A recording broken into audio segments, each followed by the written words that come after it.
शुभ सकाळ पिलामाने आज एक गणितर मजादार क्लास को तुमको स्वागत।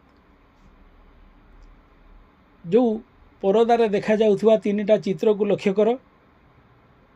ये है पिज्जार चित्र, गोटे सिंगड़ार चित्र एवं गोटे आइसक्रीम चित्र।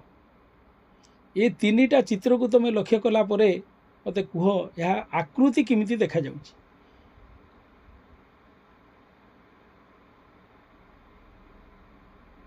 गुड, समस्ते अनुध्यान करी देखिथिबो। यह एक त्रिभुजाकार एवं त्रिभुज आकृतिर ए बाबद रे तुमर धारणा अनेक अछि। पूर्व क्लास रे तबे पढ़ी के आस्थिलो त्रिभुजर तीनोटी बाहु एवं तीनोटी कोण अछि। आज एक मैजिक संख्या गोटे जानिबा। जो मैजिक संख्या रे त्रिभुजर तीन कोण मिसिले केते डिग्री हबो। त्रिभुजर तीन कोण मिसी 180 डिग्री हम। यहाँ को गोटे मुझे तुमको मॉडल आकार रे गोटे कागज काटी तुमको देखा चाहूँगी। बर्तमान देख, बर्तमान मुझे तुमको कागजर गोटे त्रिभुज काटी तार तीन कोण र समष्टि 180 डिग्री हम बोली गोटे छोटिया धारणा देवाई चाहूँगी। एवं कागज रु मु काटी त्रिभुज करुँची, ताको तुम अनुध्यान कर।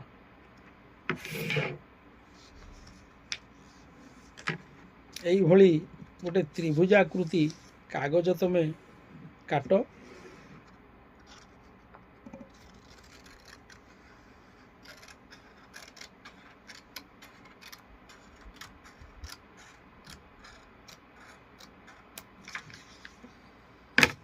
वर्तमान यहाँ एक त्रिभुज है, लक्ष्य कर। से त्रिभुजर तीन कोण को मु गोटे बिंदु रे जोड़िया पाई चाहूँगी। यही भली फोल्ड करिवो। वर्तमान दीटा कोण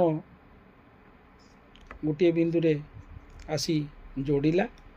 तृतीय कोण को मुझे मुड़ी आनी जोड़ुची।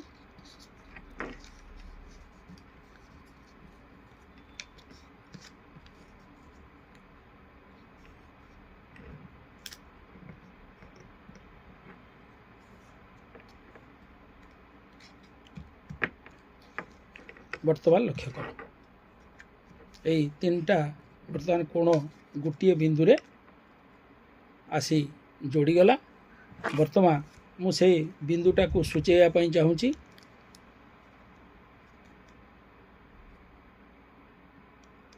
एवं से तीनटा बिंदु यही जो तीनटा कोण उपरे गोटे अर्धवृत्त मु वर्तमान अंकन करुँची।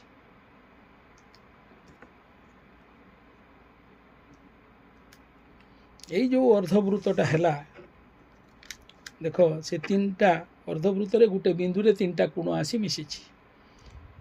यहीटा हूँ गोटे प्रोट्राक्टर जो आमर अच्छी 180 डिग्री यार माप। वर्तमान से तीनटा कोण को मु खोली देवाई चाहूँगी। तीनटा कोण वर्तमान खोलीदेली, तार नामकरण करी 1 2 3।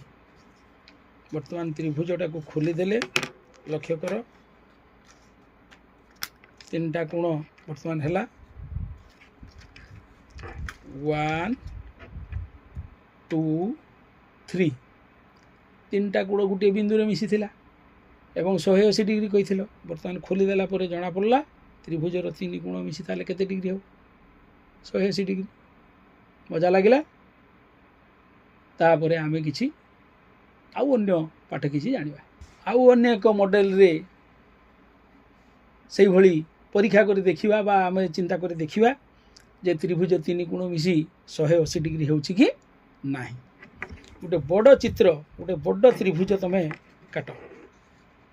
गोटे बड़ कि कागज टे काटिबो, त्रिभुजाकार चित्रटे काटिबो।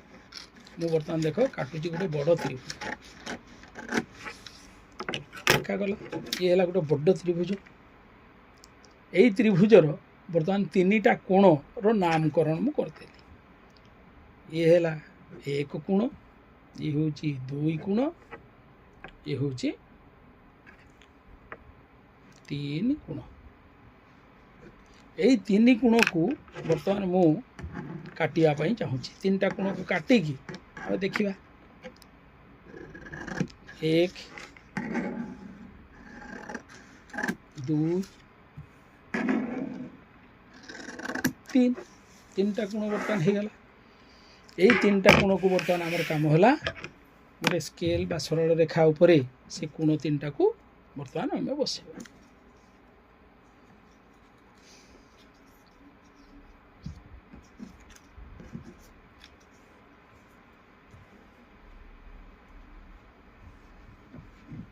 এক কোণ,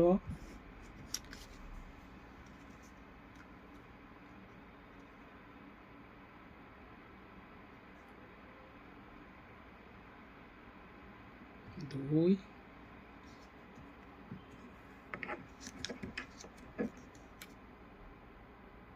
তিন।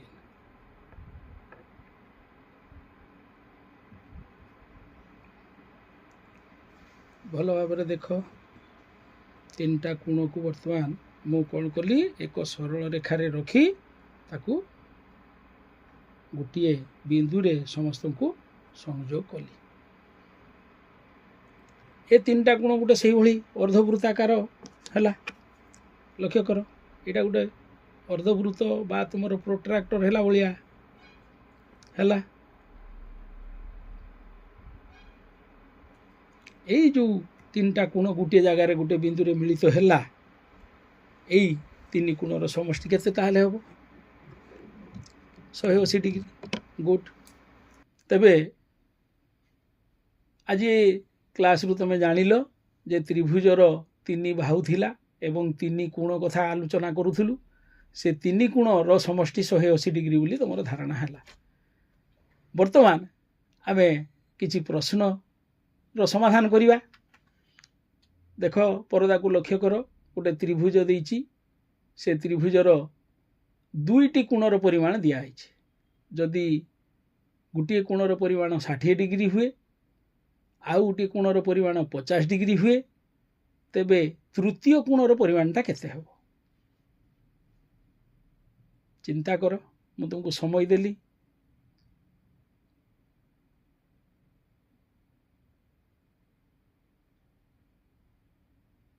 ଗୁଡ୍। ବର୍ତ୍ତମାନ ଦେଖିବା କ'ଣ କରିବା। ଲକ୍ଷ୍ୟ କର, ନା ଦୁଇଟା କୋଣ ଦେଇଛି, ତେବେ ସେ ଦୁଇଟା କୋଣର ସମଷ୍ଟି ଆମେ ବର୍ତ୍ତମାନ ବାହାର କରିବା। 50 ଡିଗ୍ରୀ ଯୁକ୍ତ 60 ଡିଗ୍ରୀ ସମାନ 110 ଡିଗ୍ରୀ। ଆମର ମ୍ୟାଜିକ୍ ସଂଖ୍ୟା କେତେ ଥିଲା? ତ୍ରିଭୁଜର ତିନି କୋଣ ମିଶିଲେ କେତେ ଡିଗ୍ରୀ ହେବ? 180 ଡିଗ୍ରୀ। ତାହେଲେ 180 ଡିଗ୍ରୀରୁ ଯଦି ଦୁଇଟା କୋଣର ପରିମାଣ 110 ଡିଗ୍ରୀ ହୁଏ, ତେବେ ତୃତୀୟ କୋଣର ପରିମାଣଟା 180 ଡିଗ୍ରୀ ଫେଡ଼ାଣ 110 ଡିଗ୍ରୀ ସମାନ 70 ଡିଗ୍ରୀ। କନଫର୍ମ? ସମସ୍ତେ ଜାଣିଗଲ? ଧନ୍ୟବାଦ। ବର୍ତ୍ତମାନ ଆଉ ଗୋଟିଏ ମଜାଦାର ପ୍ରଶ୍ନର ସମାଧାନ କରିବା। ଏବେ ମୁଁ ତୁମକୁ ଜଣାଇଦେବା ପାଇଁ ଚାହେଁ ଯେ ଯଦି ତ୍ରିଭୁଜର ତିନି କୋଣ ମିଶି 180 ଡିଗ୍ରୀ, ଯଦି ତ୍ରିଭୁଜର ତିନି କୋଣ ମିଶି 180ରୁ କମ୍ ହୁଏ କିମ୍ବା ଅଧିକା ହୁଏ, ସେଠି ତ୍ରିଭୁଜ ଅଙ୍କନ ସମ୍ଭବ କି? କେବେ ସମ୍ଭବ ନୁହେଁ। ସେଇଭଳି କିଛି ପ୍ରଶ୍ନ ମୁଁ ବର୍ତ୍ତମାନ ତୁମକୁ ଦେବା ପାଇଁ ଚାହୁଁଛି। ସେ ପ୍ରଶ୍ନଟାକୁ ତୁମେ ଲକ୍ଷ୍ୟ କର, କେଉଁଟା ତ୍ରିଭୁଜ ହେବ ଏବଂ କେଉଁଟା ତ୍ରିଭୁଜର କୋଣ ହେବ ନାହିଁ। ତିନିଟା କୋଣ ହେବ ନାହିଁ। ବର୍ତ୍ତମାନ ତିନିଟା କୋଣର ପରିମାଣ ଦତ୍ତ ଅଛି। ଦେଖ, 70 ଡିଗ୍ରୀ, 50 ଡିଗ୍ରୀ, ପୁଣି 50 ଡିଗ୍ରୀ। ତାହେଲେ ତିନିଟା କୋଣ ମିଶି କେତେ ହେଉଛି ଦେଖ? 170 ଡିଗ୍ରୀ। ଏ କ୍ଷେତ୍ରରେ ତ୍ରିଭୁଜର ଅଙ୍କନ ହେଇପାରିବ କି? କାରଣ ତ୍ରିଭୁଜ ତିନି କୋଣ ମିଶି 180 ହେଉନାହିଁ, ତେଣୁ ଏହା ସମ୍ଭବ ନୁହେଁ। ପୁଣି ଗୋଟିଏ କୋଣ 90 ଡିଗ୍ରୀ, ଅନ୍ୟ କୋଣଟି 90 ଡିଗ୍ରୀ, ତୃତୀୟ କୋଣଟି 40 ଡିଗ୍ରୀ। ଏ କ୍ଷେତ୍ରରେ ତିନି କୋଣ ମିଶି କେତେ? 220 ଡିଗ୍ରୀ। ଇଏ ବି 180 ଡିଗ୍ରୀରୁ ଅଧିକ ହେଇଛି। तेणु ये भी कोण त्रिभुज नुहे। देख 70 डिग्री 80 डिग्री 30 डिग्री तीनटा कोण मिसी केते 180 डिग्री। ताहले एटा हूँ त्रिभुज, कारण त्रिभुज तीन कोण मिसी 180 डिग्री आसीगला। एटा ही उत्तर ठीक। चतुर्थ ऑप्शन टा थिला 65 डिग्री 70 डिग्री 55 डिग्री। ये तीनटा को मिसेइले केते होउची 190 डिग्री। तेणु ये क्षेत्र में भी ये त्रिभुज अंकन संभव नुहे।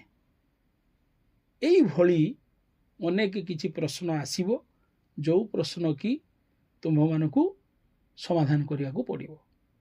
देखिबो गोटे त्रिभुजर दुईटी समकोण केबे संभव होबनी, पुणी गोटे त्रिभुजर दुईटी स्थूल कोण केबे संभव होबो नाही। जेतेबेले तीन कोण को मिसेइले 180 डिग्री होबो, सेतेबेले ही त्रिभुज अंकन संभव।